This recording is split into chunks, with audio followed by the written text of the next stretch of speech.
Greetings and welcome. Today's interview is with Teri Saydak, a musician, dancer, and community organizer who works as development coordinator with Concern America, an international nonprofit based right here in Santana that works hand in hand with underserved communities worldwide, promoting healthcare, clean water, education, and economic opportunity.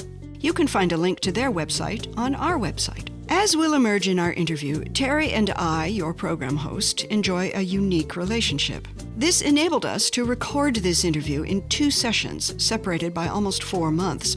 You'll hear me say at the beginning that we were recording in late July 2020, but portions were recorded in late November, which accounts for my remarks about the presidential election. For one of her songs, Teri chose a famous song by one of the most famous British rock bands of all time. But you won't really hear that song in her interview.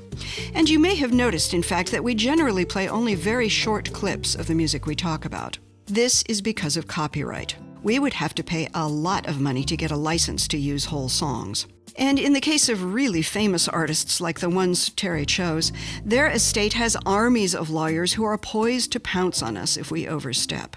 It would appear that all you need, in the end, is not love, but money. But never fear, you can hear both Teri's songs free on our Spotify playlist, accessible via our website at siofuera.org. All right, well then let's get started.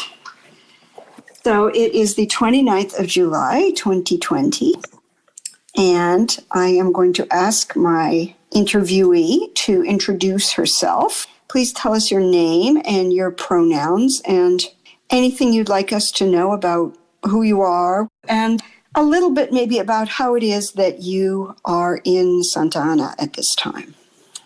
My name is Teri Saydak, and my preferred pronouns are she and her.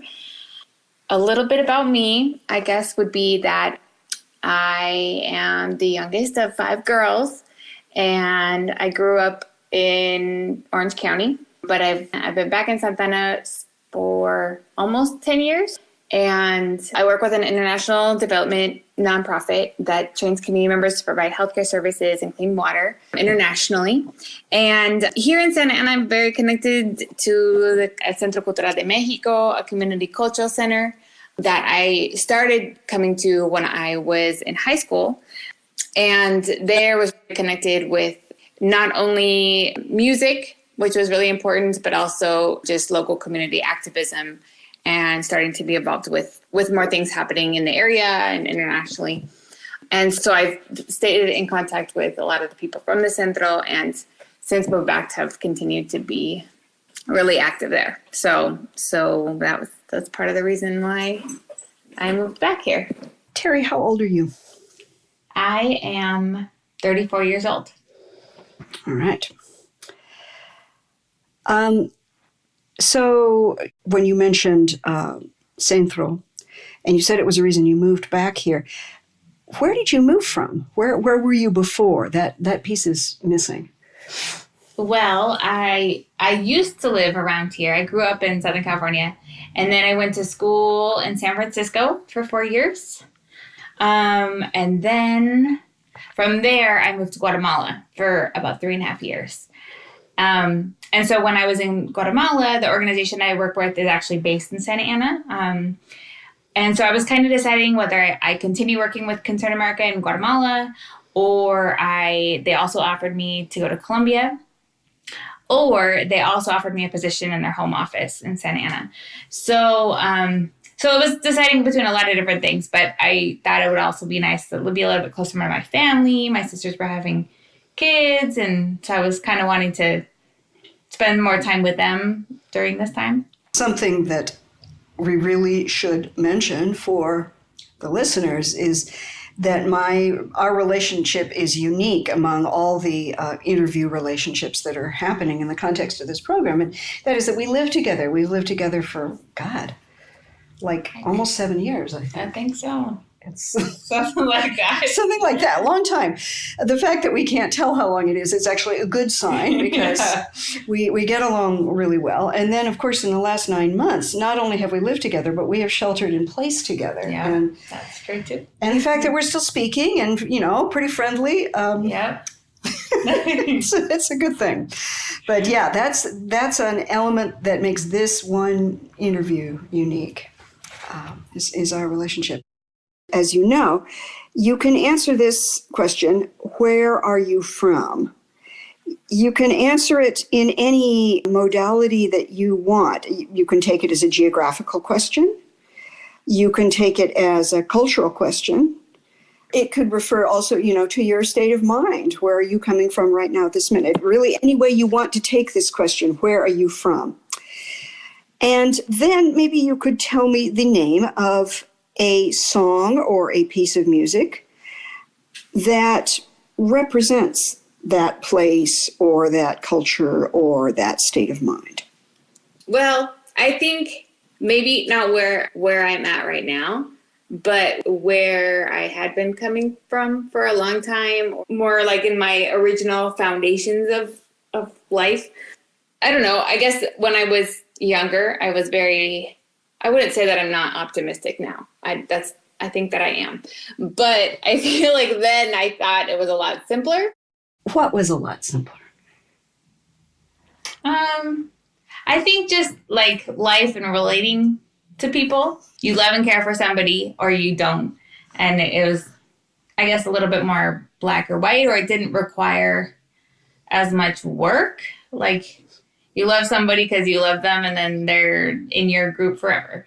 But really it's, loving anybody, whether it's romantic or your friends or your community, it requires a lot more effort than just saying that you care about somebody or feeling that. Is you have to do a lot of action, and it's not easy most of the time. Sometimes it is, but a lot of times it's not. So yeah, I think it was a time where I hadn't really thought about the full concept. Yeah, as a child, of course. So the song that I was thinking about where I come from is the song All You Need Is Love by the Beatles. This song was first aired July 7th, 1967, as part of the Our World television program. The program was the world's first live, internationally broadcast program that featured visual artists and musical performances across 14 different countries. First launched by the BBC, it was realized by many television corporations around the globe and was watched by some 23 million people.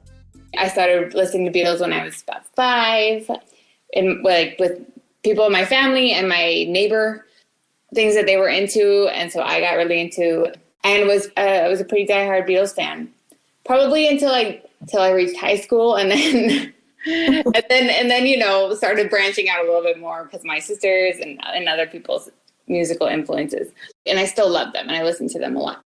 Isn't it sort of unusual for a child? I mean, you said you probably started hearing this music when you were about 5.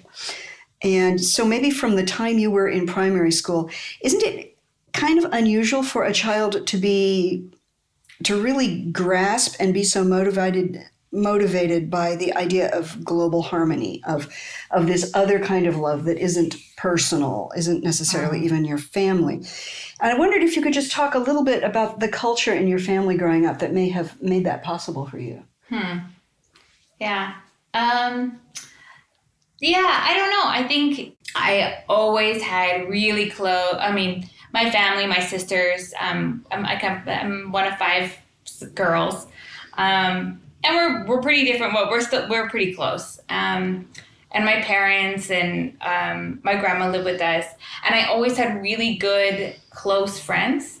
So I guess that was kind of my basis of an understanding of how we relate to each other, like on a personal level. And then I think in general, I think my parents did a good job about exposing us to other communities, and we did a lot of road trips. My mom especially was pretty active in a lot of things in the church, I guess, for one thing, but just kind of being aware about what's happening in the world. And so my sisters are all older than I am, so a little bit through them. All You Need Is Love was aired amidst the peak of the youth counterculture movement of the 1960s to the 1970s. Part of this movement was a breakaway from the established norms and cultural values in U.S. American society. It was as if there was a conscious move away from the firmly established functionalist view of approaching life. It was felt as a particular romanticism, what musicologist Colin Campbell defines as a movement in which feeling and passion is elevated above reason and logic, and in which an emphasis is placed upon the power of imagination and the importance of intense emotional experience. Romanticism involves believing that insight into reality can only be attained through powerful emotional and imaginative experience. And as poet John Keats puts it, what the imagination seizes as beauty must be true. This type of romanticism can be noticed all over the Beatles' albums and is key to understanding All You Need Is Love. In the Beatles' early music, the idea of love was presented as existing between two people, a romantic love that could be ended by either of those two people.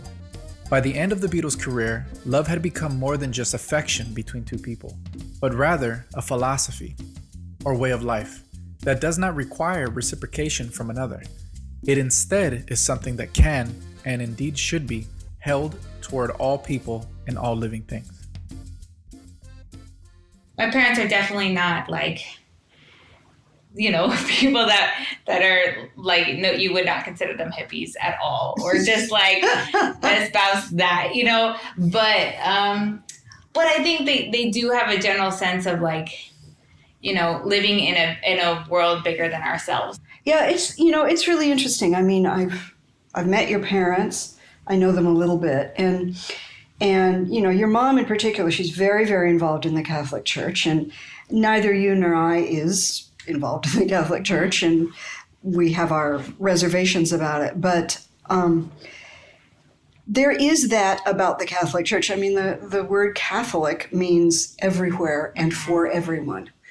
And at its best, I think, that consciousness is there for good people who are working within that church. Yeah. Your mom seems like that kind of a person to me. Yes.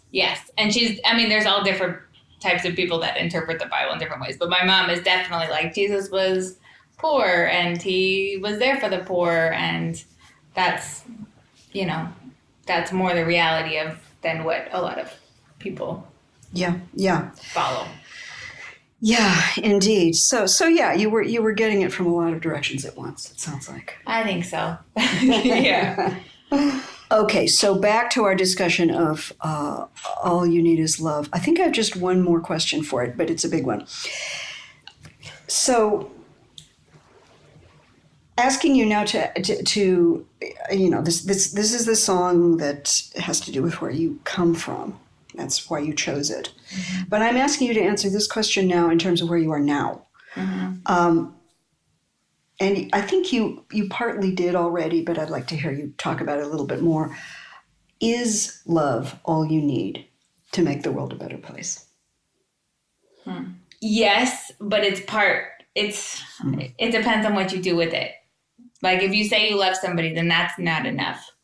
To just say it, I guess. But it has to be it has to influence a lot of things. So I think it could be all you need if it motivates you enough to take action and work for something, or even loving yourself and like setting those boundaries. But I mean, I think it does stem from love. And I think like respect, can stem from love, like all of those things, but that has to follow. There's like a misperception of love, and it could also be like obsessing, or even like, I love my country, so I won't criticize it. And when people say that, but it's not really love, because you're not addressing the things that need to be addressed, and the things that are harming our country, you're not willing to point out, and falling apart. How interesting you should bring that up on today of all days, the day in which we think, although, I'm going to believe it when the Electoral College confirms it, but we think that the 2020 election might have been decided. The relationship between love and critique, a lot of people don't grasp that, I think. Yeah, love can have teeth in it. Yeah. Or just like loving and like letting somebody go, it's like you have to do that. Or loving people and then having them not be in your life for a while. Like that's, that's a way to do that as well, depending on, Yeah. Yeah. It strikes me as you're speaking that love it's sort of like gasoline. I mean, that's all you need to make a car able to go if it's a gas-powered car. Mm-hmm. But somebody's got to drive that car. Yeah. And they've got to drive it correctly. Yeah. Or love can create a terrible disaster. It seems that there is a loss of innocence whenever we choose to understand something deeper. For Teri, and very much for the Beatles, understanding love in a deeper, more interconnected way meant shedding the easier, less complicated idea of what love is and what it can be. While sobering, it is also freeing and powerful. Choosing to look beyond ourselves and seeing how we can connect and love those around us is the first step towards a better future for us all. Cool. Thank you. And then the second question is, what is a song or a music or piece of music or a kind of music that expresses your hopes for the future? The most immediate response that comes to mind is the song Sikisiri, which is like the opening song often used in the fandango, in like the son jarocho tradition. Música de cuerdas has a lot of different names, but comes from like the southern part of Veracruz. The version that I love is from Los Utrera. It's just like the perfect, like it just makes you feel happy and you just move. And it really, everything just blends together perfectly. Okay, so let's talk a little bit for our listeners about what a fandango is, because some of them will know this very well and some of them will have no idea. And I'd like to kind of set the scene a little bit for what it means when there's going to be a fandango, whether it's in rural Veracruz or here in suburban Orange County. Well, I mean, I guess I would describe a fandango as basically like a musical party where, it's a gathering of people where, I mean, sometimes it's for a birthday or a wedding or funeral. It's all kinds of reasons to have a fandango. But music is kind of the motive around it, that you're gathering people. There's different types from different areas, especially in Mexico, that they have, fandangos or huapangos.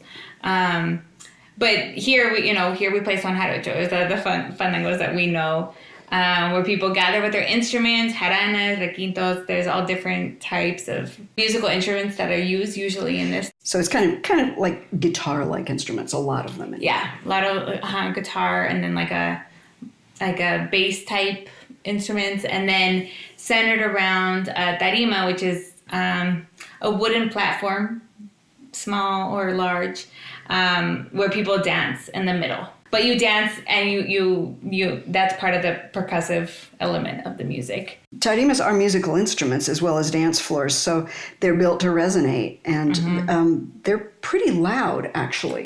I've been in rural settings where a fandango was taking place, in the countryside, and you can hear that percussion from people's feet.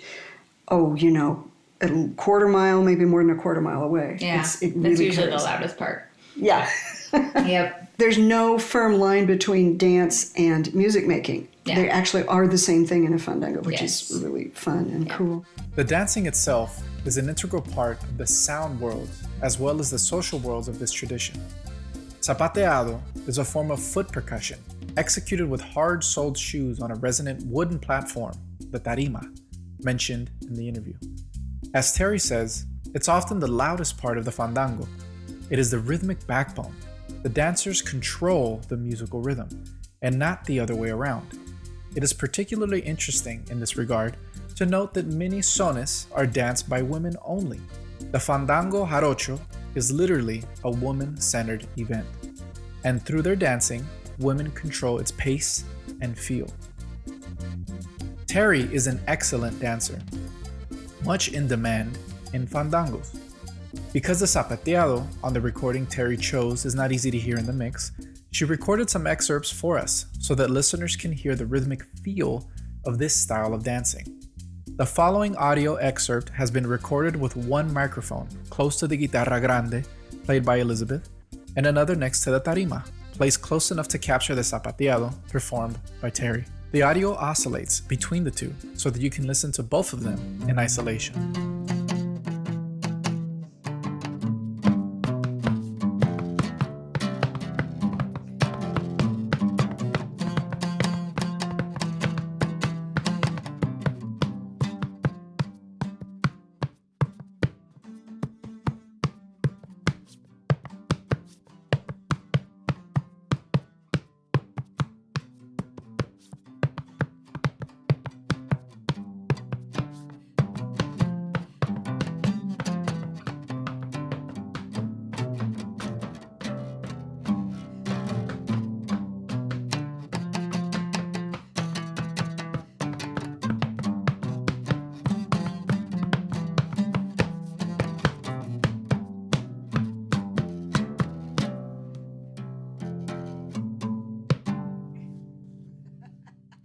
And they're singing.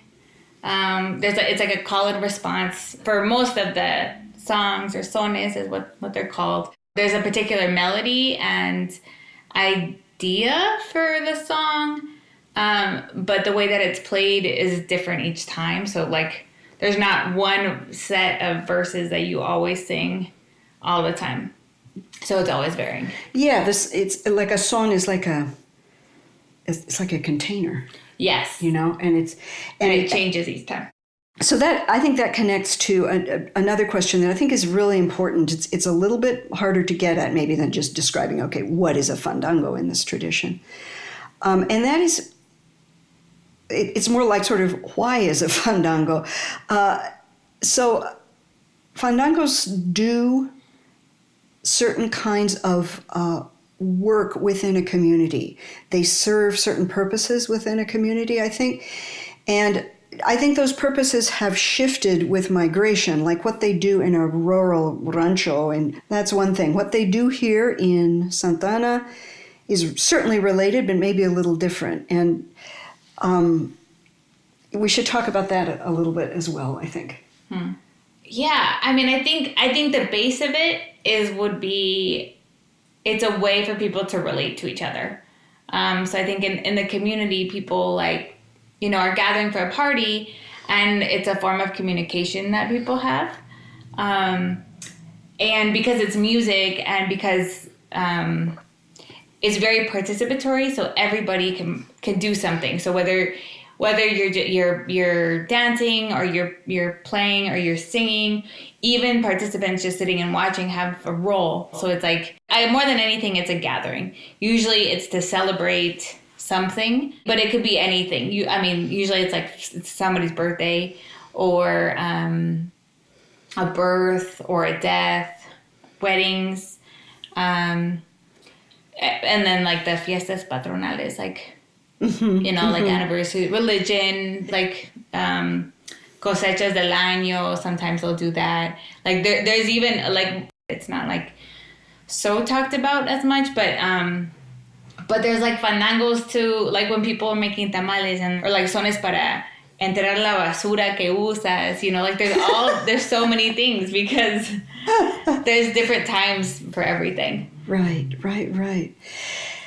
And I mean, what you're chiefly talking about here is the the rural tradition from which the fandangos that you and I have chiefly done here in Santa Ana, they're based on that tradition, very, very firmly based, and they draw from it in all sorts of ways. One thing I've noticed, with fandango culture here in Santa Ana, which is an urban culture and a migrant culture largely, that sometimes we struggle a little bit We've talked about having a fandango on Dia de Santa Ana, and then it turns out there's more than one Santa Ana. You know, there's like several saints with that name, and makes it complicated. And then it turns out, you know, that day falls on a Wednesday, which is a work night for most people, so it's a non-starter. So the discussions about like when shall we have the next big fandango? Of course, all of this was pre-COVID. Yeah. We haven't been talking about having fandangos in the last 9 months. We're not quite sure when the next one is going to be. But in any case, in an urban setting, that does shift. Yeah, definitely. Something else that is really important to me as a fandanguera is the music is all made by the people who attend the party. I've been at fandangos where people got tired, and so we put on, you know, some recorded cumbia for a while or something. But really, the soul of the fandango is the music that you make yourselves. Mm-hmm. You know, so it's totally interactive the entire time. Yes. There's no zoning out to this nice music that's just coming over the speakers. You got to do it. Yeah, they're a lot of work. It's a lot of work. Uh-huh. So and there's a lot of like ebb and flow during fandangos, like usually like Siki City, which is the song that I chose. Mm-hmm. That one is like full energy because it's the start of the fandango, so people are pumped. So that's when you always have like the most amount of people, because sometimes they last all night, right, or days in some places.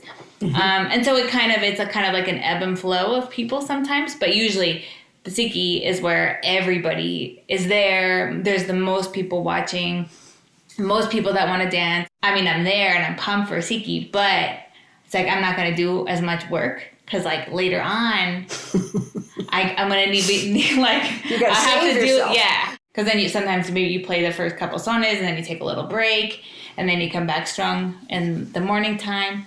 It all varies. Yeah. Yeah, it's an amazing ebb and flow. And, you know, long about 2, 3 in the morning, if this is a good fandango, you're in an altered state by that point. Mm-hmm. You know, it's not like anything else I've ever experienced. Okay, so last on this thread, and, you know, this question is, in a way, it's kind of an elephant in the room. Neither you nor I were obviously both quite involved in fandango culture. Neither you nor I is Mexican. Mm-hmm. I have no Latinx heritage at all, and I don't believe you do either. Nope. You know, so white girl from Orange County, white lady from Portland, Oregon. Mm-hmm. How did we get involved in this very regional, very specific Mexican musical tradition? Well, I mean, the centro is like the short answer. Yeah, you mentioned it earlier. We both ended up attending classes and helping organize fandangos and entering into this culture through the Centro Cultural de México here in Santa Ana.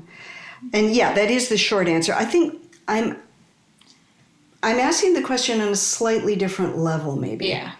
It's like, what was it that made this, of all the traditions out there, the one that, you know, that drew you?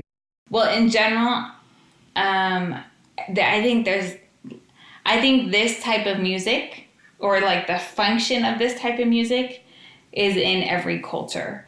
And that's kind of a broad statement, but I think the function is like participatory music where people have a role and have a meaning together. And this is like everywhere. There's a zillion more types. So I think that generally most people are looking for ways to connect to people. And I don't know, I think here in the States, especially, a lot of us don't have that of our blood heritage, I guess. Like, I'm Italian and Polish. I mean, if I lived in New York, where I have a lot more Italian relatives, I think maybe like I'd be a little bit more involved with like the Italian community, but here I'm not as much. But I think that people have that natural tendency to want to connect through something that's a little bit bigger than themselves. And honestly, for me, I think with Son Jarocho particularly, I mean, it's amazing and beautiful and awesome. And I see it when I play to people. I think when it is successful, it's like we're transmitting that participation and that excitement and I don't know, alegría, where the music comes from. Yeah. Yeah, fandango energy can, if you're in a performance situation, you know, where the musicians are on a stage and the audience is not on the stage and there's that separation, you know, fandango energy can sort of go across that division and you know, that alegría, that excitement that you're talking about is in the song or in the son that you chose. You know, that can just kind of erase that sense of separation. Yeah. So there are a number of versions of this one song recorded by Los Utrera. Why this version? Well, I mean, I think of like in all recorded versions of almost all Son Anywhere, this particular version, I feel like gathers the feeling of a fandango. There's just so much happening and so many elements and different phases of the song, all in just 7 minutes, which is nothing of what normally this has. You know, normally this can be played for hours. And it already has like so much buildup and emotion, and they do a great job of bringing that into a recording. Because I feel like generally it's really difficult to record song, to keep that feeling and keep that excitement about it and joy. And I think they really did a good job of recording that in this version. Yeah, because it's not really performance music, right? It's music for participating in. Yes. And so the whole dynamic of like recording a song is a little bit already like alien to. Yes. Obviously everything is tight and perfect about not only their musicianship, but the way that they play together. Like, I don't know, I feel like especially this version, they do a really good job of weaving together all of the different instruments and melodies, like even starting with the two requintos at the beginning, like the punteador, which is like even higher, and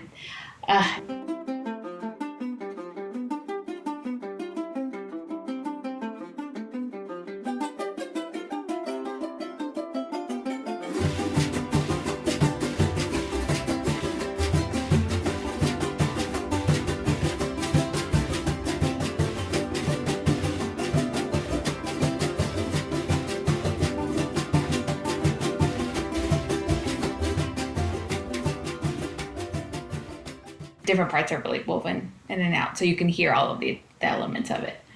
Yeah. It's like in a nutshell, what might in a fandango take place over 45 minutes or an hour. Yeah, it's like, and kind of like I think especially like in a fandango, like if you walk around to different parts, like you can hear things better. Mm-hmm. So it's kind of like if you're closer to requinto or like positioned right in front of it, you can hear it a lot better right there than if you are farther away and you can just hear the zapateado. Like you can hear the cajon and this, you can hear that percussiveness stronger at different points than others. And yeah, as if you were walking around the fandango.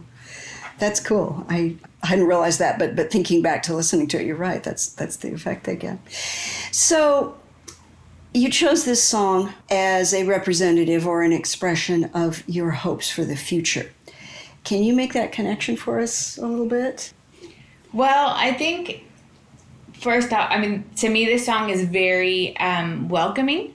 This version in particular, but also in general, it really draws you in, and it says, something's going to happen, come and listen or participate, be part of this.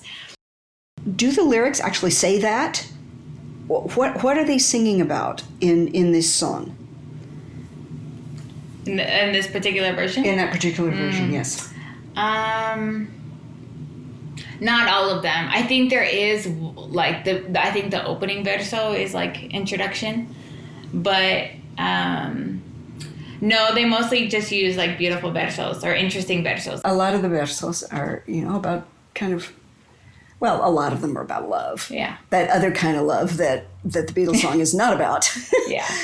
Yvette Jimenez de Baez, a professor of literature at the College of Mexico, published a compilation of traditional coplas, which we can think of as the verses, in son jarocho.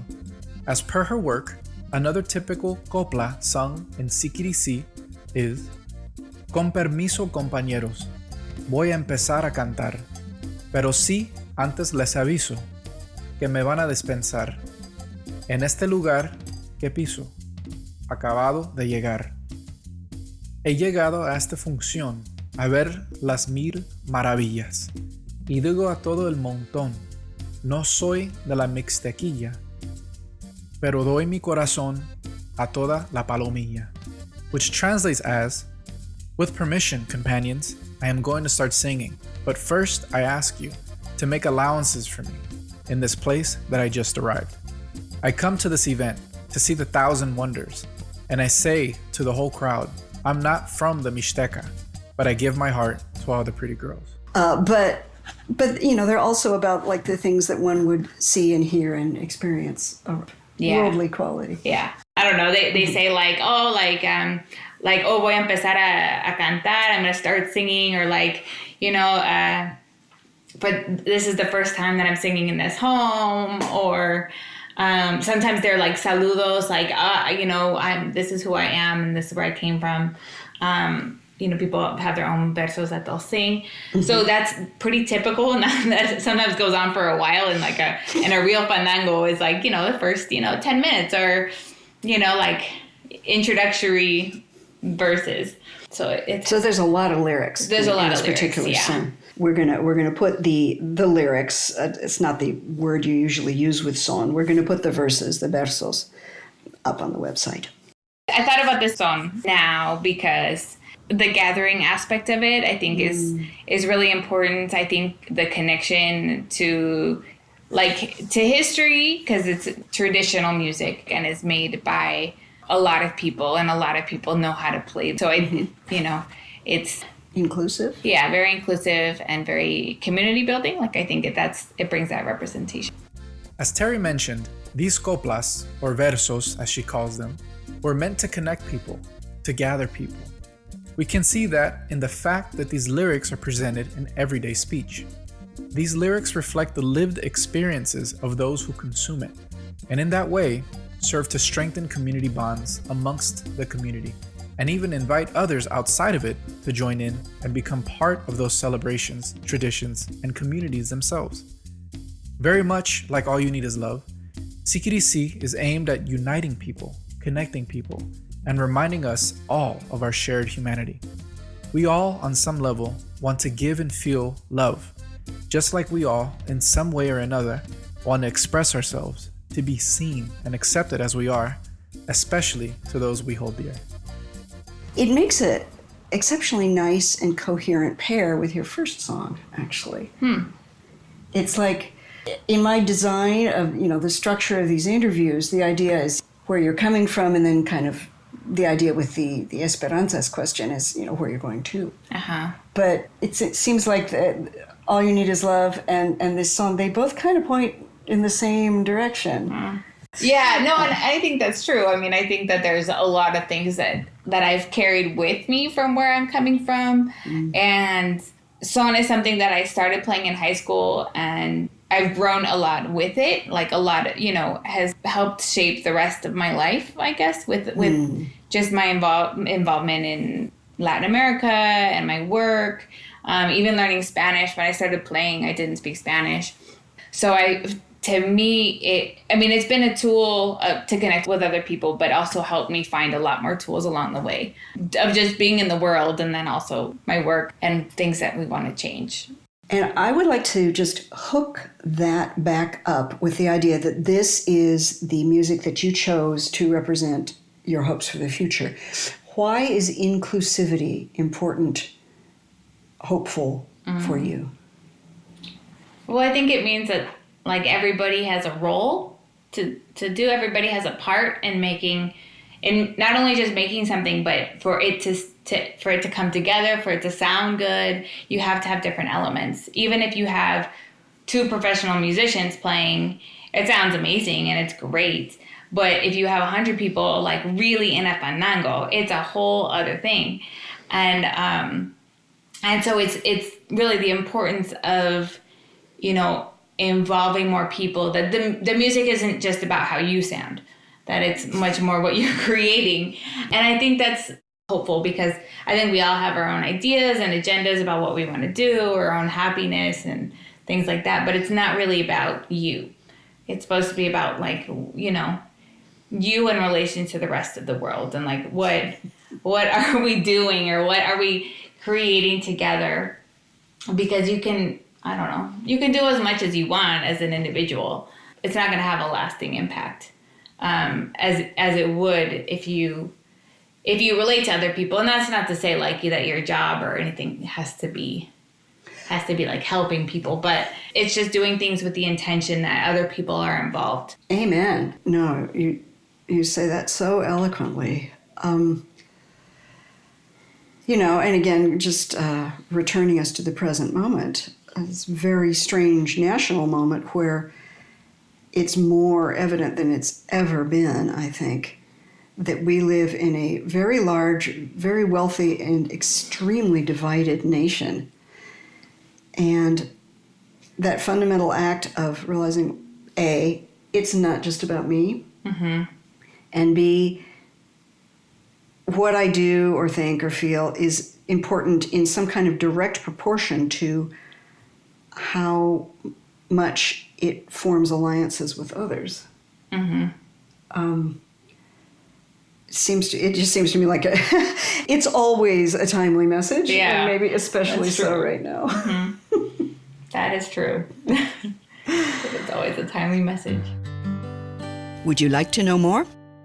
On our website at siofuera.org, you can find lyrics to the songs we discuss, our blog about the issues of history, culture, and politics that come up around every song, links for listeners who might want to pursue a theme further, and some very cool imagery.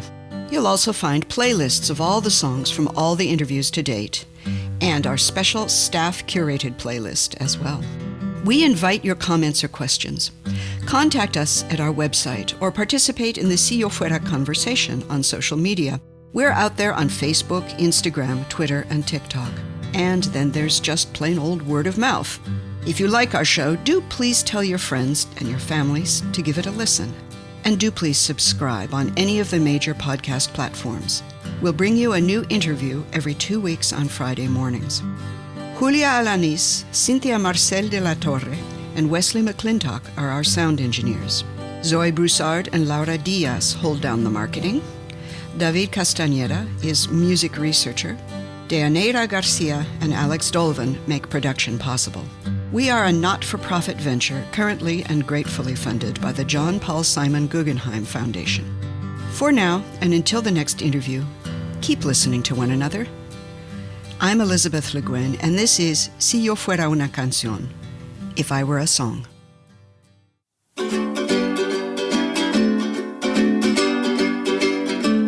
Si yo fuera una canción, sonarían por las calles, las montañas y los valles, mi orgullo y mi pasión. ¿Quién soy yo de corazón? Soy una ola, soy una onda, una vibración que ronda por el universo vivo. Y sonando soy testigo a nuestra unidad más honda.